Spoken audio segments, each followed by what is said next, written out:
A nurse does her job, saves a life, and gets punished for it. Sounds unbelievable, right? But for Sarah Mitchell, this wasn't some nightmare. It was reality. One split-second decision would cost her everything, until an unexpected twist left the entire hospital in shock. The fluorescent lights of Mercy General Hospital buzzed overhead, casting a sterile glow over the chaos of the ER. Nurses rushed between beds, doctors barked orders. Just another hectic Thursday. But in the waiting area, an old man in a faded Marine Corps cap clutched his chest, his face twisted in pain. 65-year-old James Carter wasn't just any patient, and what happened next would expose a hospital's darkest flaw. Sarah Mitchell, a nurse with 10 years of saving lives, spotted him first. No pulse, not breathing, time was slipping away. She lunged forward, pressing her palms into his chest, 1, 2, 3, ignoring the gasps around her. Hospital policy: CPR requires a doctor's order. But Sarah didn't hesitate. She'd rather break the rules than watch a man die. And it worked. James gasped awake, his wrinkled hand gripping hers like a lifeline. Relief flooded Sarah until she turned and saw Dr. Langford's icy glare. His voice cut through the applause. "My office, now." The words hit like a slap. "You're suspended, effective immediately." Sarah's stomach dropped. Suspended for saving a life. But before she could protest, the HR director handed her a termination warning. Protocol is protocol. As Sarah packed her things, humiliated and furious, she had no idea James Carter wasn't just a veteran. He was a ticking time bomb of secrets. And in exactly 45 minutes, the hospital director would storm in, and everything would change. The heart monitor flatlined with that dreaded, endless tone. Sarah Mitchell didn't think she moved. What happened next would test every ounce of her training and get her fired for doing the right thing. The waiting room of Mercy General Hospital smelled of antiseptic and stale coffee, filled with coughing patients flipping through year-old magazines. Near the reception desk, retired Marine Sergeant James Carter slumped forward in his chair, his calloused hands clutching at the left side of his chest. His face had turned the color of wet concrete. Sir," Sarah's voice cut through the administrative chatter. She was at his side in 3 strides, fingers finding his wrist. No pulse. The faded Semper Fi tattoo on his forearm rippled as his body twitched. Clinical instinct took over. "Code Blue, waiting area," Sarah shouted as she yanked James onto the floor. His head hit the linoleum with a thud that made bystanders gasp. She didn't have time for gentleness, only survival. 1. Her palms slammed into his sternum. 2. The crack of ribs echoed in her ears. 3. A nursing student froze nearby, clipboard clattering to the ground. "Shouldn't we wait for?" "He dies in 4 minutes without oxygen," Sarah snapped between compressions. Sweat dripped from her brow onto James' purple lips. The ER was just 30 feet away, but she knew those 30 feet might as well be miles. Hospital policy demanded doctor approval before CPR. Policy was about to kill a man. "Page Dr. Langford," someone yelled. Sarah didn't pause. Her arms burned as she counted the 30th compression, then tilted James' head back to breathe into his mouth. The taste of peppermint and old cigarettes clung to his lips. "Come on, Marine, don't you quit on me." A crowd gathered, wide-eyed visitors, a janitor clutching his mop, the receptionist whispering into a phone, all watching, none helping. The clock on the wall ticked past 2:17 p.m. Then a miracle. James' body jerked like he'd been electrocuted. A wet, ragged cough exploded from his lungs as his eyes flew open, wild and disoriented. His hand shot up and grabbed Sarah's scrubs with surprising strength. "The pain," he wheezed, fingers twisting the fabric. Sarah kept him from sitting up. "Easy, soldier, you're in the hospital." She barely registered the applause erupting around them. All she saw was the slow return of pink to James' cheeks, the way his breathing gradually steadied. She'd won. Until she turned her head. Dr. Langford stood in the doorway of the ER, arms crossed over his pristine white coat. His expression wasn't relief, it was fury. "Mitchell, my office now." The words hit like a bucket of ice water. Sarah's stomach dropped as she noticed the HR director lurking behind Langford, already tapping on her tablet. She knew that look. Trouble? As orderlies finally arrived with a gurney for James, he gripped Sarah's wrist. His whisper carried the weight of decades of military command. "They give you hell for this. You tell them to call James Carter." Sarah barely had time to process the cryptic message before Dr. Langford's voice cut through the murmuring crowd. You just violated protocol in front of 20 witnesses. The gurney wheels squeaked toward the ER. Sarah's scrubs were stained with sweat. Somewhere a monitor kept beeping. And her career was about to flatline. The door clicked shut behind Sarah with finality. In that sterile office, under fluorescent lights that felt like interrogation lamps, she wasn't a hero anymore. Just another disposable employee who broke the rules. Dr. Langford's office smelled of antibacterial wipes and expensive cologne. Sarah's knees trembled as she stood before his polished mahogany desk, still breathing hard from the adrenaline crash. Her palms stung from the CPR compressions. She could still feel the ghost of James' ribs cracking under her hands. "Do you understand the gravity of what you've done?" Langford's voice was dangerously calm. He tapped his Mont Blanc pen against a thick policy manual. Page 47, Section 12. All life-saving measures require physician authorization. Sarah's throat tightened. He was dying. "Irrelevant," the pen snapped down. "We have protocols for a reason. What if you'd paralyzed him? What?" "He'd be alive," Sarah shot back. Her scrubs were still damp with sweat. The clock above Langford's head read 2:38 p.m., barely 20 minutes since she'd saved a man's life. Now her hands shook not from exertion but rage. The door burst open. Linda Pierce from HR marched in clutching a tablet, her heels clicking like a metronome counting down Sarah's career. "We've reviewed the security footage." The screen flashed with images of Sarah performing CPR. Clear violation. Sarah's ID badge hit the desk with a clatter. "Effective immediately. You're suspended pending termination review." Linda's voice carried the bored finality of someone who'd fired dozens of nurses. The air left Sarah's lungs like she'd been punched. "You're joking," her voice cracked. "I saved." "That's the problem." Langford slammed his fist down, making a framed medical degree rattle. "You're not a doctor. You don't get to decide who lives or dies." Outside the window, Sarah saw orderlies wheeling James toward the cardiac unit. Alive, breathing, because of her, she gripped the edge of the desk. "Would you rather I'd stood there watching him die?" Linda slid a termination form across the desk. "Sign this acknowledging." "Go to hell." The words hung in the air like smoke after a gunshot. Sarah turned on her heel, the suspension letter crumpling in her fist. Through the glass walls, she saw nurses pretending not to stare. The young nursing student who'd frozen earlier now looked at her with pity. The break room was eerily quiet when Sarah emptied her locker. Her stethoscope, a graduation gift from her late father, went into her bag with a leaden weight. At the nurse's station, someone had already removed her name from the rotation board. Then came the whispers. "Heard she cracked his sternum. My cousin got fired at St. Mary's for the same thing. Who does she think she is? A hero." The elevator doors opened to reveal a sobbing family holding balloons for a newborn. Sarah stepped around them, suddenly invisible. The walk through the parking lot felt like wading through molasses. Her phone buzzed, a text from her best friend in pediatrics. "They made us watch your violation in the staff meeting. This is bullshit." Sarah was halfway home when her phone rang. Unknown number. She almost didn't answer. "Nurse Mitchell," a deep, gravelly voice. "James Carter. They really suspended you." Sarah blinked away hot tears. "Policy is policy." A low, dangerous chuckle. "We'll see about that." The call ended abruptly. Sarah stared at her dashboard clock. 3:02 p.m. Somewhere in Mercy General, James Carter was reaching for his phone. And in exactly 43 minutes, all hell would break loose. The cardiac monitor beeped a steady rhythm as James Carter's fingers tightened around his phone. On the screen, a Pentagon contact simply labeled "ironclad." One call. That's all it would take to bring an entire hospital administration to its knees. James winced as he adjusted his hospital gown, the raw ache in his chest, a reminder of Sarah Mitchell's life-saving compressions.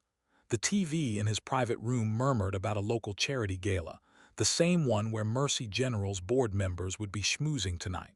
Perfect. "Nurse," James barked, his voice still hoarse from intubation. A young aide scurried in. "Get me Director Reynolds' office, now." The aide blinked. "The hospital director."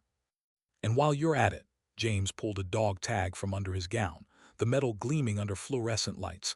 "Tell him Sergeant Major James Carter, 3rd Marine Raiders, needs 5 minutes of his time." Down the hall, Sarah's locker sat empty. Rumors swirled through the nurse's station like toxic smoke. Heard they're pressing charges.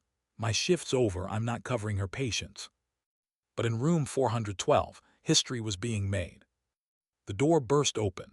Dr. Langford marched in with a fresh chart, his patronizing smile fading as he saw James holding his phone to his ear. Yes, Madam Secretary, I'll be there for the Medal of Honor ceremony, assuming this backwater hospital releases me. Langford's clipboard hit the floor with a clatter. James ended the call with a smirk.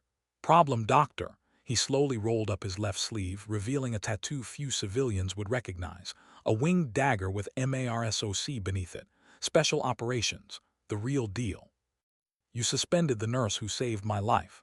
James' voice dropped to a dangerous whisper. Big mistake. Langford's Adam's apple bobbed. Hospital policy. Bullshit policy. James yanked out his IV with a grimace. That woman had more courage in her pinky than your entire administration. He grabbed the remote, flipping to a news segment about the upcoming Veterans Gala, where Mercy General's biggest donors would be rubbing elbows with. Recognize him. James pointed to the Secretary of Veterans Affairs on screen. My bunkmate in Fallujah. He'll be thrilled to hear how you treat heroes here. Langford's face drained of color. Somewhere in the building a phone began ringing, then another, and another. 3:47 p.m. In the executive suite, Director Michael Reynolds nearly choked on his espresso when his assistant rushed in. Sir, the VA just canceled our grant funding review, and the mayor's office is. Reynolds' phone lit up with a number from Washington, D.C. He swallowed hard. Get me Carter's file, now. Meanwhile, Sarah sat numb in her apartment, unopened termination papers on the table. Her doorbell rang. A deliveryman handed her an envelope. Inside, a handwritten note with a single sentence, check the news at 4 p.m. Signed with a doodle of, was that a Marine Corps insignia? Back at Mercy General, James calmly buttoned a fresh shirt over his bandages. The nurse aide gaped at the silver star and Purple Heart medals laid out on his bedside table. Tell me, son, James pocketed his phone, how fast can this hospital director run? The clock ticked to 3:59 p.m. Somewhere in the city, a TV news anchor straightened her papers. Emails began pinging across government servers, and in room 412, James Carter smiled for the first time since collapsing in that waiting room. The reckoning was coming, and its name wasn't hospital policy. The hospital doors exploded open like a combat zone breach. Director Michael Reynolds stormed through the ER, his Italian loafers squeaking against the linoleum as staff scrambled out of his path. He didn't walk, he charged, and the look on his face said one thing: someone's career was about to die tonight. 4:03 p.m. The cardiac ward nurses froze mid-charting as Reynolds blew past them, his tie flapping over his shoulder. A janitor wisely ducked into a supply closet. Somewhere, a phone rang unanswered. Where is he? Reynolds barked at a trembling intern. Our room 412, sir, but... Langford, my office now. The roar echoed down the hallway. Inside room 412, James Carter sat calmly in his chair, flipping through a magazine like he hadn't just detonated a bureaucratic nuke.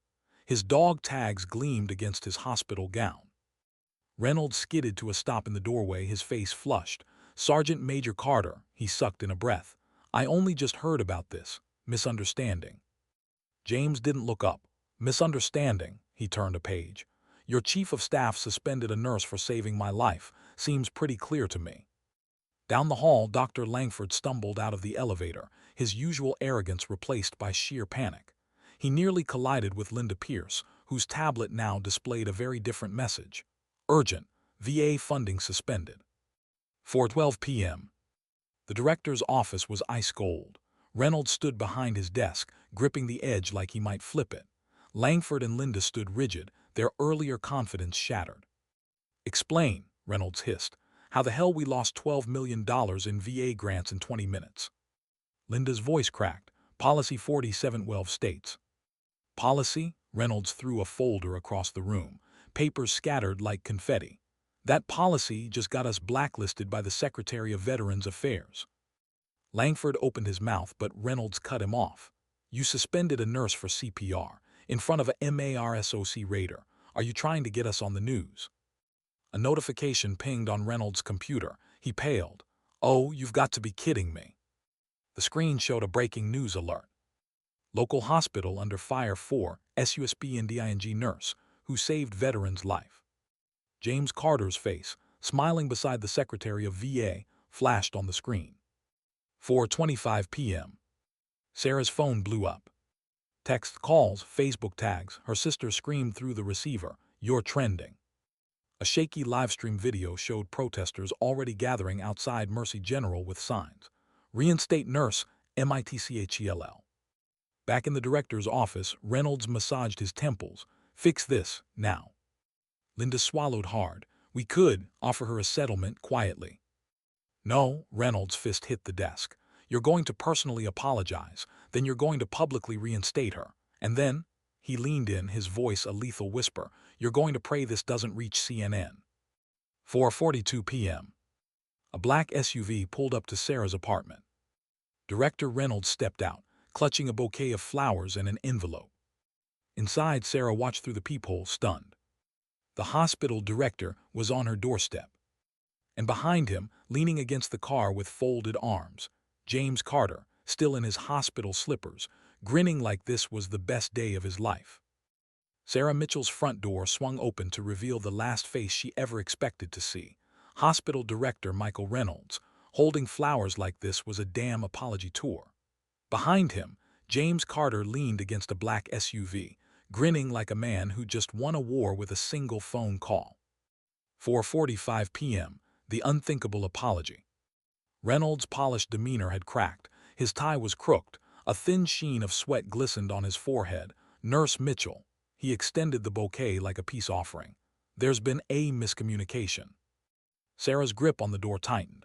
"Miscommunication?" Her voice dripped with disbelief. "You mean the part where I got suspended for saving a life?" James coughed loudly from the driveway. "Or the part where the VA just pulled funding?" Reynolds flinched. Inside, Sarah's TV played the news clip on loop. Mercy General Hospital under fire after suspending nurse who performed CPR on decorated veteran. A protest had already formed outside the hospital's gates. 4:52 p.m. The offer. Reynolds placed an envelope on her coffee table. "Your job, back pay, a formal apology from the board," he hesitated, "and a promotion." Sarah's laugh was sharp.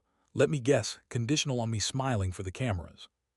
James smirked. "Oh, the cameras are coming either way, kid." 5:00 p.m. The return. Sarah walked back into Mercy General like a gunslinger returning to town. Staff members froze. The nursing student who'd hesitated earlier now gaped, her phone recording. Linda Pierce stood stiffly at the nurse's station, her face ashen. "Welcome back, Nurse Mitchell." The words sounded like they'd been dragged out of her. Sarah didn't stop. "Where Langford?" A murmur rippled through the crowd. 5:15 p.m. The reckoning. Dr. Langford's office door was open. He sat slumped behind his desk, a single cardboard box in front of him. Probation. He didn't look up. 6 months, mandatory ethics training. Sarah said nothing. "You happy now?" Langford finally met her eyes, his voice bitter. James leaned in the doorway, arms crossed. "Nah, but we will be when the new CPR policy gets signed." 5:30 p.m. The policy chain. The break room TV played live as Director Reynolds announced Mercy General's new emergency response protocols. No more delays for life-saving measures. Reporters shouted questions about the suspended nurse. Reynolds smiled tightly. "Nurse Mitchell is a valued member of our team." Across the room, Sarah texted James, "Valued member." He replied instantly, "Means we're terrified of you now." 6:00 p.m. The last twist. As Sarah clocked out, the nursing student stopped her. I'm sorry I didn't help." Sarah studied her. "Next time." The girl straightened. "Next time I'll break the rules too." James chuckled as they walked out. "Hell of a day, kid." Sarah exhaled, watching the sunset. "Yeah, but worth it." The end. The sun dipped below the Mercy General Hospital sign as Sarah Mitchell stepped outside, her stethoscope back around her neck where it belonged. The parking lot was quiet now. No protesters, no news vans, just the hum of the city and the weight of a day that had changed everything. She took a deep breath, the cool evening air sharp in her lungs. 48 hours ago she'd been suspended. Now, the hospital had rewritten its policies. Langford was on probation. And somewhere in Washington, a certain Marine was probably laughing over a scotch. James Carter's text buzzed in her pocket. Told you they'd fold. Sarah smiled. Sometimes the right thing is the hardest thing. But it's always worth it. Subscribe for more real-life dramas. Comment below, would you have broken the rules?